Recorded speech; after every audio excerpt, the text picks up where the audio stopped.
The jungle was silent. An American patrol moved cautiously through the dense forest northwest of Saigon. Every step was deliberate. Every shadow seemed to hide a threat. They had spent hours searching for enemy fighters, yet there was no sign of movement. No voices, no gunfire, nothing.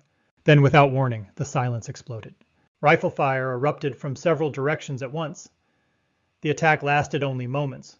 The American soldiers returned fire immediately, but by the time they pushed forward, the attackers had vanished. There were no footprints leading away, no trails through the vegetation. It was as if the jungle itself had swallowed them. The answer lay beneath their feet. Hidden below the thick layers of red earth was one of the most remarkable military engineering achievements of the 20th century. A vast underground network stretched for more than 200 kilometers beneath the forests and villages of Cu Chi. It was far more than a collection of tunnels. It was a complete underground city with hospitals, command centers, ammunition depots, kitchens, workshops, sleeping quarters, and escape routes. For years, this hidden world allowed thousands of fighters and civilians to survive under constant bombardment while carrying out military operations only a short distance from one of the most heavily defended cities in South Vietnam. The existence of the tunnels shocked many American commanders. Even more surprising was the realization that superior firepower alone could not destroy them. How did people build an entire underground city with simple hand tools? How did they survive in darkness for weeks at a time? Why did one of the world's most advanced militaries struggle to eliminate a system hidden beneath ordinary farmland? The story begins long before the arrival of American combat troops. The roots of the Cu Chi tunnel system reach back to the late 1940s during the First Indochina War. At that time, Vietnamese resistance fighters faced a powerful French colonial army with greater weapons, better equipment, and control of many major roads and cities.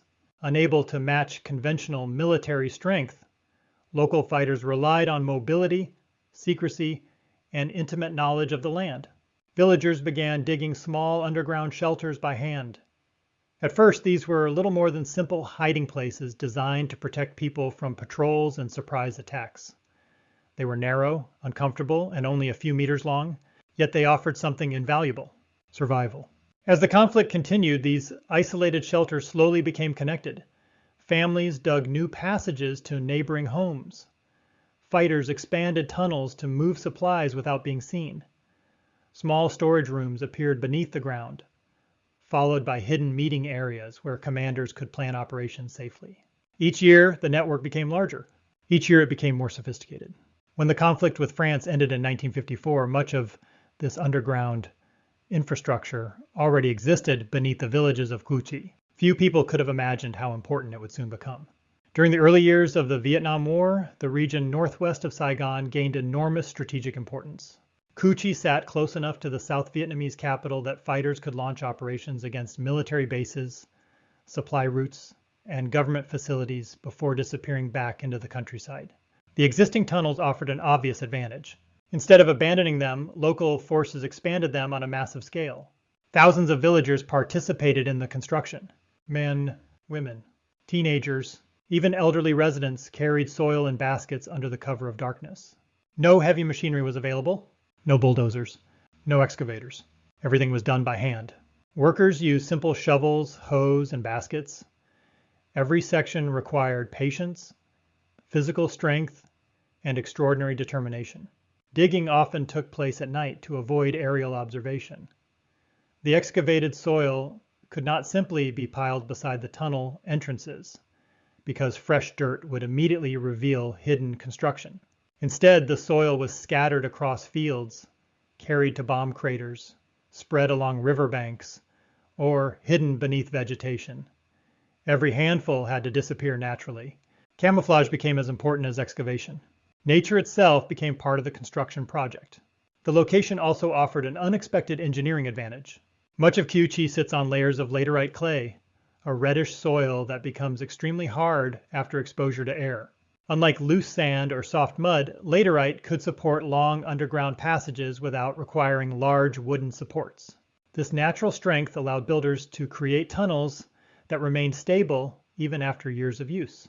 The soil also absorbed much of the shock from nearby explosions. Although Massive bombs could collapse individual sections, destroying the entire underground network, proved far more difficult than many military planners expected. The builders quickly learned from experience. If one entrance became vulnerable, they created another. If one passage collapsed, they dug around it. If one area was discovered, construction continued elsewhere. The tunnel system was never a single structure. It was a living network that constantly evolved as the war changed. By the early 1960s, what had started as scattered hiding places had grown into something entirely different: an underground transportation system, a military headquarters, a survival network, and eventually one of the most important strongholds in the Vietnam War. American intelligence gradually became aware that enemy forces were operating in the Cu Chi region, but early reports dramatically underestimated what existed beneath the ground. Some believed they were searching for isolated bunkers. Others assumed the tunnels were short escape routes. Very few imagined an underground city capable of supporting thousands of people for extended periods. That misunderstanding would shape many of the battles that followed. The deeper American forces looked, the more confusing the battlefield became. Entire units appeared where no movement had been detected. Weapons seemed to materialize from empty forests. Fighters vanished within seconds after launching attacks. Every failed search raised a troubling question. If the enemy was not hiding in the jungle, where exactly were they? The answer would soon force the United States military to confront one of the most unusual battlefields in modern history. The first American soldiers who entered the Cu Chi area expected to find bunkers hidden beneath the jungle. Instead, they discovered something far more complex. What appeared to be an ordinary patch of forest often concealed a carefully engineered entrance no larger than a sheet of paper. The opening was covered with a wooden lid, packed tightly with soil, and covered again with leaves, grass, or fallen branches. From only a few steps away, even experienced soldiers could walk directly over it without realizing it existed. Finding a single entrance was difficult. Finding hundreds was almost impossible. The tunnel system was designed with one simple principle: never depend on a single route. Every section connected to multiple escape paths. If one entrance was discovered, another could be used several hundred meters away. If an airstrike collapsed one passage, nearby branches of the network often remained intact. This flexibility transformed the tunnels into something much more than defensive shelters. They became an underground transportation system that allowed people to move unseen beneath one of the most heavily contested battlefields in Vietnam. Many of the main tunnels were arranged on several levels. The upper level was used for quick movement and emergency escape. Lower levels offered greater protection from artillery and bombs. Some passages reached depths of nearly 10 meters beneath the surface, where the earth itself acted as a natural shield against explosions. Inside, conditions were extremely difficult. Most tunnels measured less than 1 meter in width and often even less in height. Adults could not stand upright. Movement required crawling, crouching, or sliding through narrow spaces for long distances. The dimensions were not accidental. The builders intentionally made the passages as small as possible to reduce excavation time while making them extremely difficult for larger enemy soldiers to enter. For anyone unfamiliar with the system, the darkness was overwhelming. There were no electric lights. Only small oil lamps or flashlights were used when absolutely necessary. Much of the network remained completely dark to reduce the risk of detection. Yet, despite these harsh conditions, the tunnels contained nearly everything required to support daily life. Small rooms served as command centers where military leaders planned operations. Nearby communication runners carried messages through underground corridors that connected different sections of the network. Storage chambers held rifles, ammunition, explosives, medical supplies, food, and equipment carefully protected from rain and aerial bombardment. Underground hospitals treated wounded fighters using limited medical resources under constant pressure. Doctors performed surgery in cramped spaces where ventilation was poor and every sound had to be controlled. Above them, aircraft and artillery continued their attacks. Below them, life continued. One of the most remarkable engineering achievements inside the Cu Chi tunnels was the kitchen system. Preparing food seems simple until smoke becomes a deadly signal. A single column of smoke rising through the trees could reveal an entire underground base to enemy aircraft. To solve this problem, Vietnamese engineers developed what became known as the Hoang Com stove. Instead of allowing smoke to rise directly into the air, the stove forced it through a long network of underground channels. As the smoke traveled, it cooled significantly before reaching carefully hidden vents located many meters away from the actual kitchen. By the time it finally emerged, it appeared as a thin layer drifting close to the ground rather than a visible column rising above the trees. This simple but effective solution reduced one of the greatest risks of underground life. Fresh air created another challenge. Without ventilation, thousands of people could never survive beneath the earth. The builders solved this problem by creating numerous narrow air shafts disguised as natural features. Some resembled termite mounds. Others were hidden inside dense vegetation. Many were so well camouflaged that even careful searches failed to identify them. These openings supplied enough fresh air while remaining almost invisible from above. Water was equally important. Several wells were dug inside protected sections of the tunnel system, allowing residents to obtain water without exposing themselves on the surface. Food supplies were carefully stored in sealed chambers to reduce moisture and protect them from insects whenever possible. Life underground demanded constant discipline. Noise had to be kept to an absolute minimum. Light was carefully controlled. Waste disposal required strict organization to prevent disease. Every person understood that one careless mistake could expose an entire section of the network. The tunnel builders also understood something else. Eventually, enemy soldiers would find their way inside. When that happened, the tunnels themselves would become the battlefield. Long before American troops entered the underground passages, engineers had already designed countless obstacles to slow, confuse, and exhaust anyone unfamiliar with the maze. Sharp turns prevented enemies from seeing long distances ahead. Dead ends forced intruders to retrace their steps. Hidden side passages allowed defenders to move around advancing soldiers without being detected. Some corridors narrowed so dramatically that movement became painfully slow. Other sections contained concealed doors leading to entirely different routes. The layout itself became a weapon. An outsider could easily lose all sense of direction after only a few minutes underground. Heat added another layer of difficulty. The deeper sections trapped warm, humid air. Breathing became harder. Sweat-soaked clothing within minutes. Combined with darkness and silence, the psychological pressure could become overwhelming, even before encountering an enemy. Many American veterans later described the tunnels as one of the most frightening environments they experienced during the entire war. Every shadow suggested danger. Every corner might conceal a hidden defender. Every sound echoed unpredictably through the narrow passages. Fear itself became part of the battlefield. Yet despite all these advantages, the tunnel network still faced a serious weakness. Eventually someone would have to enter it. The question facing American commanders was no longer whether the tunnels existed. The question was how to fight an enemy hidden beneath the ground without knowing what waited around the next corner. The answer would lead to one of the most dangerous assignments of the Vietnam War. The men who accepted that mission would become known by a name still remembered today: the Tunnel Rats. Kurz nach Mitternacht am 13. August 1968 verlassen tausende Soldaten, Polizisten und Angehörige der Kampfgruppen ihre Kasernen. Lastwagen fahren durch Ost-Berlin.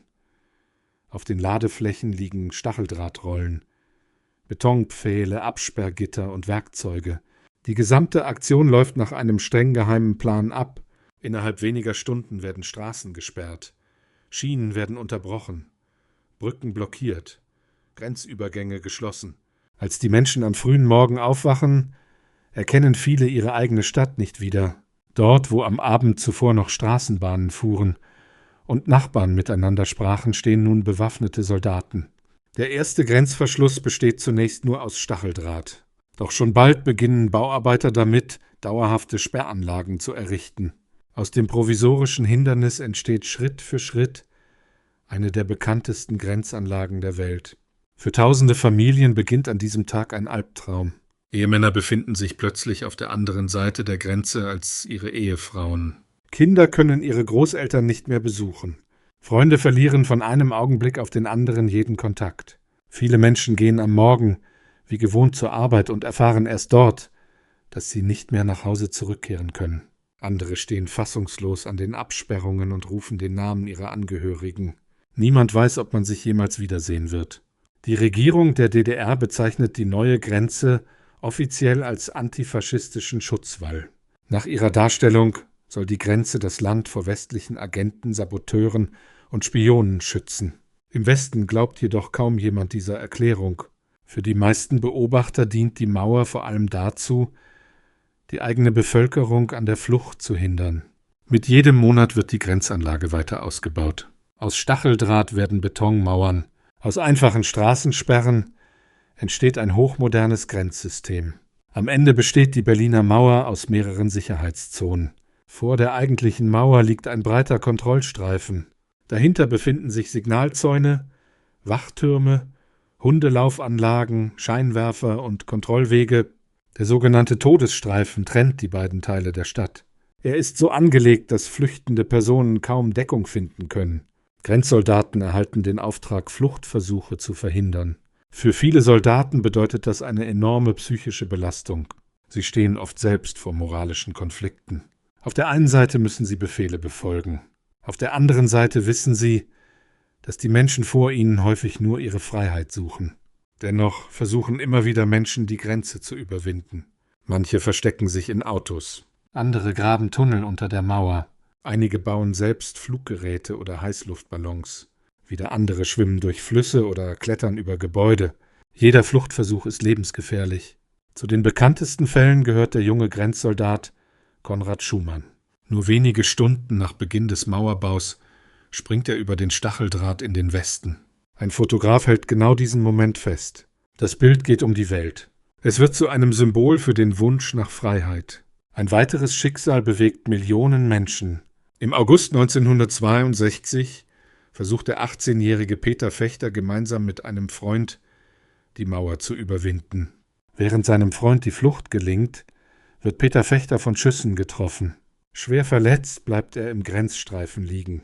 Zahlreiche Menschen beobachten das Geschehen von beiden Seiten. Niemand greift ein. Erst viele Minuten später holen Grenzsoldaten seinen leblosen Körper. Sein Tod löst weltweit Entsetzen aus. Internationale Medien berichten ausführlich über den Vorfall. Die Berliner Mauer wird endgültig zum Symbol der Teilung Europas. Dennoch geben viele Menschen ihren Traum von Freiheit nicht auf. Im Laufe der Jahre entstehen Dutzende spektakuläre Fluchttunnel. Familien schmuggeln Kinder in Kofferräumen über die Grenze. Mutige Helfer organisieren geheime Fluchtnetzwerke. Jede erfolgreiche Flucht spricht sich schnell herum. Jede gescheiterte Flucht erinnert die Menschen daran, wie gefährlich der Versuch ist. Während an der Grenze Menschen um ihr Leben kämpfen, verändert sich auch die politische Lage in der Welt. Die Vereinigten Staaten und die Sowjetunion besitzen inzwischen tausende Atomwaffen. Jede Krise in Berlin könnte einen weltweiten Krieg auslösen. Im Oktober 1961 stehen sich amerikanische und sowjetische Panzer am Grenzübergang Checkpoint Charlie direkt gegenüber. Nur wenige Meter trennen die Soldaten. Die Welt hält den Atem an. Über viele Stunden weiß niemand, ob der Kalte Krieg in einen heißen Krieg umschlagen wird. Erst nach intensiven diplomatischen Verhandlungen ziehen sich beide Seiten langsam zurück.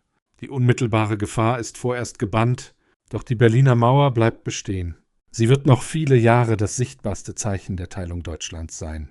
Im nächsten Teil erfahren wir, warum dieses scheinbar unüberwindbare Bauwerk im Jahr 1988 überraschend zusammenbrach und wie eine einzige Pressekonferenz den Lauf der deutschen Geschichte für immer veränderte. Living underground was not simply a military strategy. It became a way of life. For many of the people who lived inside the Coochie tunnel system, the greatest challenge was not fighting. It was surviving. Every day began with careful planning. Movement on the surface was limited whenever enemy patrols or aircraft were nearby. Many essential tasks were performed after sunset when darkness offered greater protection. Food had to be rationed carefully. Rice remained the primary staple, often accompanied by cassava, sweet potatoes, vegetables, or whatever could be grown locally under difficult wartime conditions. Fresh supplies were never guaranteed. Every meal reflected the uncertainty of war. Water had to be protected from contamination. Medical supplies were limited. Simple illnesses that would normally be treated easily became serious concerns underground. Mosquitoes, insects, humidity, and poor ventilation created constant health risks. Despite these hardships, hospitals continued operating beneath the earth. Doctors and nurses worked with limited equipment, often treating wounded fighters only a short distance from active combat. Operations were sometimes performed while explosions shook the ground overhead. There were no modern operating rooms. No advanced machines, only determination, experience, and the hope that the tunnels would remain hidden. Communication inside the underground network depended entirely on human coordination. Messengers carried orders through narrow passages linking different sectors. Every person understood their responsibility. Every mistake could endanger hundreds of others. Discipline was essential. Silence became a form of protection. The tunnel system also supported workshops where damaged weapons were repaired and basic equipment was produced using whatever materials were available. Nothing useful was wasted. Every resource mattered. This ability to improvise became one of the defining characteristics of life inside the tunnels. Yet perhaps the greatest weapon was not hidden beneath the ground. It was hidden in the minds of those defending it. Patience became a strategic advantage. Rather than confronting superior firepower directly, tunnel defenders often waited. They observed, they listened, they chose the right moment before acting. Sometimes an attack lasted only a few seconds before the fighters disappeared once again beneath the surface. To soldiers above ground, the enemy often seemed invisible. This uncertainty created enormous psychological pressure. Many American veterans later described Cu Chi as one of the most mentally exhausting battlefields they experienced. The danger was rarely visible. Every patch of ground became suspicious. Every abandoned village seemed capable of hiding another entrance. Every quiet moment raised new questions. Was someone watching? Was the ground beneath their feet empty? Or was an entire underground network only a few feet below? This constant uncertainty affected military operations throughout the region. Over time, the tunnels became more than a defensive structure. They became a symbol. For Vietnam, they represented determination, endurance, and the ability to continue resisting despite overwhelming odds. For many American soldiers, they represented one of the most difficult and unfamiliar challenges of the entire conflict. Military historians continue to study the Cu Chi tunnel system because it demonstrated how engineering, geography, and local knowledge could influence the outcome of military campaigns. The tunnels did not defeat advanced technology by themselves. Aircraft, artillery, armored vehicles, and air power remained enormously powerful. But the underground network reduced many of those advantages. It forced a technologically superior military to fight on terms it had never expected. That lesson remains relevant today. Modern military academies around the world continue to analyze the Vietnam War as an example of asymmetric warfare. The Cu Chi tunnels are frequently discussed as a case study in military engineering, camouflage, logistics, and adaptation under extreme conditions. Even with satellites, drones, precision-guided weapons, and advanced surveillance systems, military planners still recognize that terrain and human ingenuity can fundamentally change the character of a battlefield. Today, the forests of Cu Chi are far quieter than they were during the war.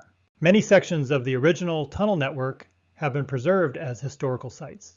Visitors from around the world travel to Vietnam each year to experience a small part of what once existed beneath the ground. Some carefully crawl through enlarged sections of the tunnels. Others visit reconstructed command rooms, kitchens, and hospitals to better understand how people survived in such extraordinary conditions. The preserved tunnels offer only a glimpse of the original network. Many passages remain too narrow for modern visitors. Others were intentionally left untouched to preserve their historical integrity. Standing above the peaceful landscape today, it is difficult to imagine that this quiet forest once concealed one of the most remarkable underground military systems ever built. The story of the Cu Chi tunnels is not simply about war. It is about engineering without machines, construction without modern technology, survival under constant pressure, and the extraordinary determination of ordinary people adapting to unimaginable circumstances. Whether viewed from the perspective of Vietnam, the United States, or military historians around the world, the tunnels remain one of the most fascinating examples of how innovation can emerge during the most difficult moments in human history. More than half a century later, the questions that once puzzled American commanders still capture the imagination of millions. How could an underground city remain hidden for so long? How could people endure such harsh conditions? And what does the story of Cu Chi teach us about the true nature of war? Perhaps the greatest lesson is this: technology can shape a battlefield. Power can dominate it. But determination, preparation, and the ability to adapt can sometimes change history itself. If you enjoyed this documentary and want to discover more remarkable stories from military history around the world, be sure to subscribe to WarDecoded. Thank you for watching, and we will see you in the next documentary.